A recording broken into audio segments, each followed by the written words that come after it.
Blackout Bill here, welcome back to the channel. I'm gonna do a quick easy one today. Starter in the 010 Explorer. Shot. How do we know that? Car won't start. Just kidding. Well, not, but the starter, if you can check the relays, there's a couple steps to go through to make sure it's your starter. We'll go through it, but today we're just gonna quick change the starter on a 2010 Ford Explorer. If you're just stopping by to learn how to change the starter, that's fine. Thank you very much for checking the video out. But if you could just throw a subscribe on your way out the door, you'd be my new best friend. Specifically, have to disconnect the battery here or you will spark and short everything out and blow everything. And then we'll go underneath and find out what bolts take that starter.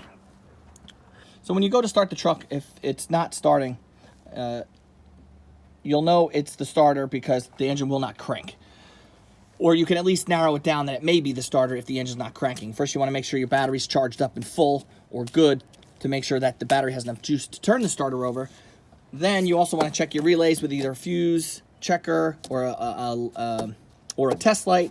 Or what you can do is when you pop the cover off, you can swap some of these relays. One of these is the starter relay. One of them is the fuel pump relay. You can flip them to see if that one relay is bad. I hear a lot of clicking under here when she goes to pull the ignition.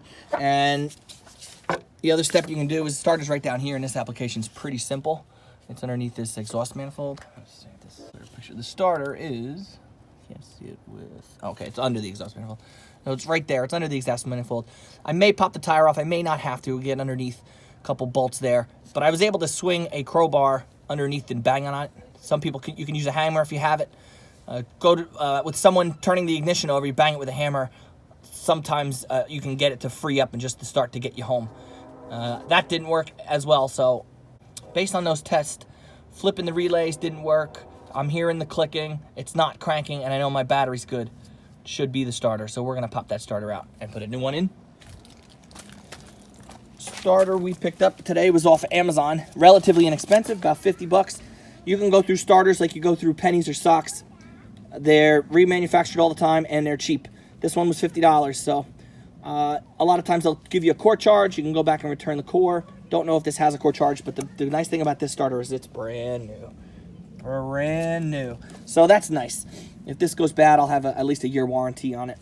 And let's put it in. Get this thing running. Here, it looks like the plug should slide on and off, but it looks like the piece under the factory starter is welded to this here.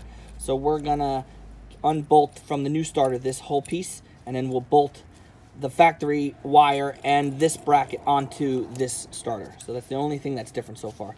These are like 14 millimeter, 13 millimeter nuts here. That's a 10. And the two mounting bolts here are 13. So we're gonna go underneath and take those out now. Nope.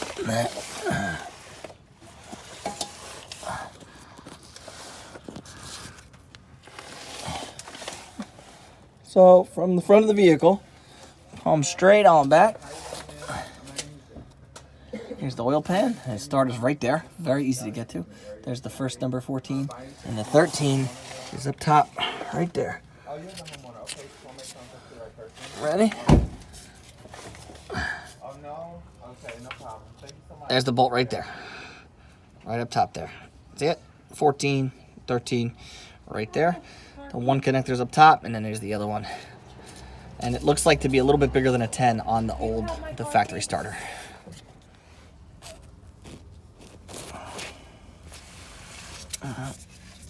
Once that first bolt's off, and it's a nut on the front of it, and you can pull your connection off. Put it down to the side, and then you can hit the other 13. That's the actual mounting bolt. Okay, so the hardest part about this job is getting that bolt up there. And what I used, I broke 3 sockets trying to get it. And what ended up working was, this is set up by Went Wet. It's a 1/2-inch drive, a 13 deep, and a 3-inch extension on a 1/2-inch drive. And I was able to crack it up and down like this. But your best bet is to try to find a 13 short socket. The 13 short won't bend and won't give you any leeway. Whereas the long does. And the Taiwanese sockets kept breaking on me. So once I got a hardened steel socket that didn't break, I was able to crack it. And then once you do crack it, flip the ratchet around, stick it up, and then you can get more turns on it. And then eventually that bolt will finally come out. really bad camera angle in here, and I'm really sorry. And it's right under it, just you can't see it because of the light. Yeah, so once you flip the ratchet straight up, then you'll be able to get that bolt out. And it is a 13. Use the 13 millimeter. And then we just got to worry about that one connection in the middle. Oh, God, my kid is screaming all the time. Then we got to worry about that wire connection right there. That I believe is a 10 millimeter. And then the starter will literally just pull right out. All right, once our bolts are out, okay. Connections are loosened. Pull it away. Oh, this one might require some love.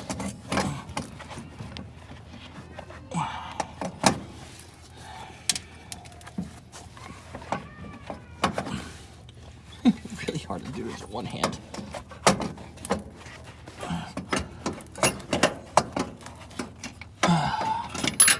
Okay, this one's gonna wiggle out straight down.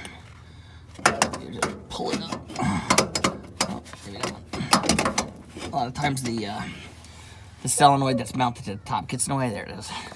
So you might just have to kind of puzzle piece it through. Sometimes it'll turn it up and down, shake it. Sometimes it just doesn't come out. You just got a couple ways it can go. Wires in the way, hands in the way, holding the camera. I really like to get me getting this thing out.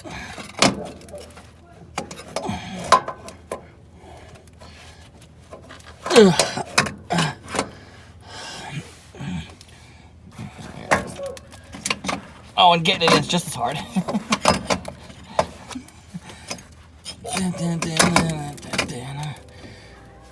Oh, it's not going to squeeze through the transfer on the other side. It's going to have to come out this way. Like I said, it's a puzzle. So you just got to keep rotating, get that square peg through that round hole. Eventually with a little love, prayer.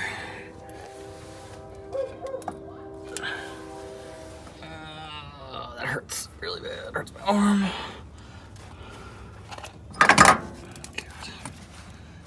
You know what? I got a better idea. Sometimes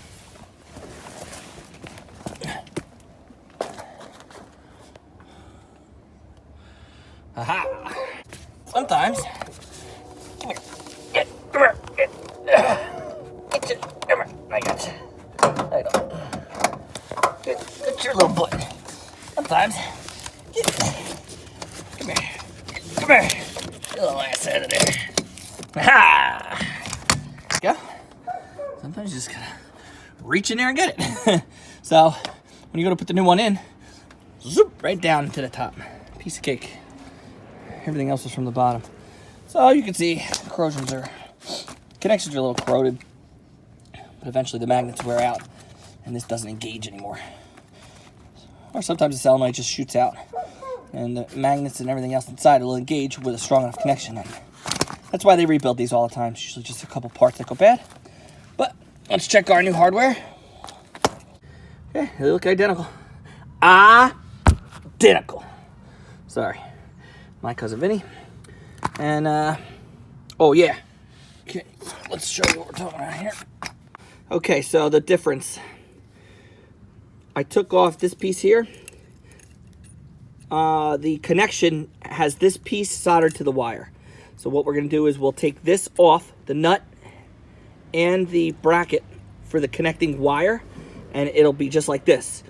The connecting wire is already soldered on, and this piece is already hanging in the bay. So we'll just literally line up this piece onto this post, or it'll be this post, and then that will be our connection there. So let's put it in. All right. We're literally just gonna kind of, without totally destroying it, throw it in there. Just let it drop. Throw it in there. It can't fall through. If it does, that's just wrong luck. There you go. You just throw it in there. Let it hit the bottom there. We'll readjust and put the hardware on. Ow. Here we are with... Alright, so here we are with the starter like that. Now we can just kind of align it so that it's how it's going to lay. So you'll get it into position where the solenoid's up top and the gear is facing the engine. And you fit it in there, and we just need to get that top hole, this guy here, to align with where it goes. And on the other side, oh, there's the hole. Oh, what a better view that whole time. Here you go. Okay, there's the hole in the engine where the gear will fit into. And we're gonna get that bottom hole to align with that hole, and that top hole to align with that top hole. And then we'll screw our connections on to the posts, tack the battery on, we should be good to go. And once you get your connections all connected up, throw your negative cable back on. If you get some massive sparking or you smell some burning, you hooked up a connection wrong, or you crossed one of the wires, so be careful for that. And basically the connections are just, you'll see a big red wire to the top, the little one on the side, and then the big one on the bottom, which are all bolted up. All right, let me get inside the car. Check it out. That's a starter, baby. Bada bing, bada boom. Starter's complete. I am sorry for this awful video. Subscribe and like anyway. Catch you in the next one.